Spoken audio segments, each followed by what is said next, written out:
जय श्री राम दोस्तों। आज मैं आपको बताने वाला हूँ नाग साधना के बारे में। नाग मतलब सर्प, लेकिन नाग और सर्प अलग अलग श्रेणी में आते हैं। हालांकि मैं इस वीडियो में नागों के बारे में बात करने जा रहा हूँ।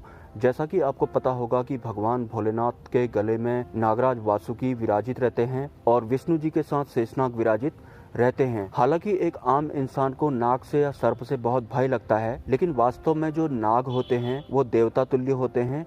और अगर कोई इंसान नाग साधना करता है तो जो इंसान के भाग्य में नहीं होता है वो भी नाग उसे लाकर दे देते हैं, क्योंकि नागराज वासुकी तो वैसे ही भोलेनाथ के साथ में रहते हैं और भोलेनाथ बहुत भोले हैं। इंसान के भाग्य में जो चीज़ नहीं लिखी होती है वो भी भोलेनाथ उसे दे देते हैं। नागों की खास बात अगर मैं बताऊं तो नाग इच्छा मृत्यु प्रेफर करते हैं। नागों की या फिर सर्पों की प्राकृतिक मृत्यु आज तक किसी भी इंसान ने नहीं देखी है। मृत्यु से 20 दिन पहले ही नाग एक गुप्त स्थान पर पहुंच जाते हैं और वहां पर जाकर वो इच्छा मृत्यु को प्राप्त करते हैं। और नाग ध्यान साधना में भी बहुत उच्च स्तर के होते हैं। और हर युग में नागों का वर्णन आपने जरूर सुना होगा, लेकिन अब नाग साधना की बात करते हैं। एक ऐसा मंत्र जिसे लोग नाग मंत्र समझते हैं, वो मंत्र है ओम नागेश्वराय नमः। बहुत से लोग इसे नाग मंत्र समझते हैं। नागेश्वर का मतलब होता है नागों के ईश्वर, और नागों के ईश्वर हैं भगवान शिव। ओम नागेश्वराय नमः कोई नागों का पर्टिकुलर मंत्र नहीं है, ये भगवान शिव का ही एक मंत्र है। अगर आप नाग साधना करना चाहते हैं तो आप नाग माता मनसा देवी का मंत्र ओम ह्रीं श्रीं क्लीं ऐं मनसा देवी स्वाहा मंत्र का जप कर सकते हैं। वैसे एक आम इंसान के सामने अगर नाग या सर्प प्रकट हो जाता है तो इंसान काफ़ी भयभीत हो जाता है, लेकिन अगर आप नाग साधना करते हैं, भले ही आप नागराज वासुकी की साधना कर रहे हों, भगवान शेषनाग की साधना कर रहे हों या फिर नाग माता मनसा देवी की साधना कर रहे हों, साधना के दौरान पहले तो स्वप्न में आपको नाग के दर्शन होंगे और जैसे ही सिद्धि के पूर्ण होने का समय आएगा तो सदृश्य अवस्था में स्थूल आंखों से आपके स्थान पर भी एक नाग प्रकट जरूर होता है।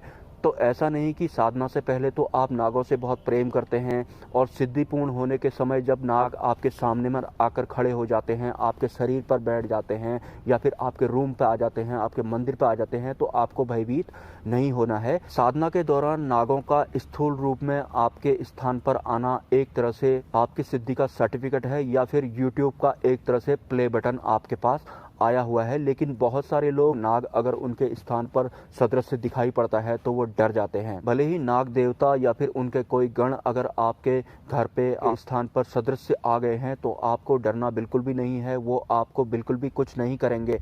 लेकिन अगर आप उनसे डर गए तो आपकी सिद्धि खंडित हो जाती है, पूर्ण नहीं होती है। क्योंकि अगर आपको नागों से ही भय लग रहा है तो सिद्धि तो आपको मिलने वाली है नहीं। नागों में दो बात कॉमन होती है, एक तो वो इच्छा मृत्यु को प्राप्त करते हैं, दूसरा वो इच्छाधारी होते हैं और उनमें रूप बदलने की असीम शक्ति भी होती है। साधना के दौरान ये बिल्कुल भी जरूरी नहीं है कि एक नाग अपना असली स्वरूप लेकर ही आपके पास आएगा। नाग एक सुंदर कन्या का रूप लेकर भी आपके समक्ष खड़े हो सकते हैं और होते हैं। और सिद्धि पूर्ण होने से पहले नाग आपको अपने असली रूप में भी दिखेंगे और जो भी शक्तियां नागों के पास होती है लगभग उन सभी शक्तियों के समावेश के साथ भी आपको नाग देवता दिखाई पड़ेंगे। अब बहुत से लोगों के दिमाग में ये बात भी चल रही होगी कि हमें तो नाग और सर्प दिखते रहते हैं और आप उन्हें इच्छाधारी या फिर इच्छा मृत्यु वाले बता रहे हैं। तो एक बात मैं आपको क्लियर करना चाहूँगा, जो इंसान जिस स्तर का होता है उसे जीव जंतु या नाग भी उसी रूप में दिखाई पड़ते हैं। अगर आपका स्तर ऊंचा होगा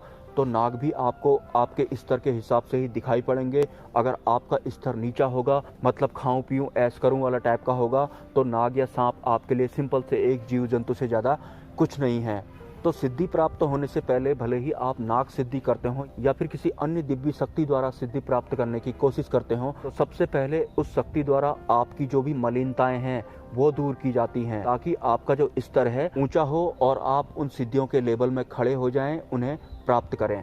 सो गाइज, ये था मेरा आज का वीडियो। मिलते हैं नेक्स्ट वीडियो में। Have a nice day and जय माँ पराशक्ति।